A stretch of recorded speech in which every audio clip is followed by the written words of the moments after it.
Lightning is a rapid discharge of electrical energy in the atmosphere. Each spark can span over 5 miles in length, reach temperatures hotter than the surface of the sun, and contain 100 million volts of electricity. Lightning strikes are not only dangerous, they can be deadly. The electrostatic discharge occurs within a cloud, between clouds, or between a cloud and the ground.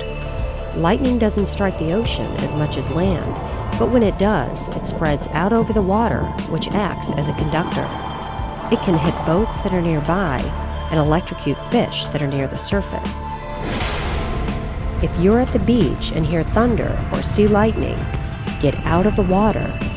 Get off the beach and take shelter in a building or in your car. If you're at sea, head back to a shelter on land. If you can't, either stay low in the boat or retreat to a cabin. Do not use electronic equipment during the storm.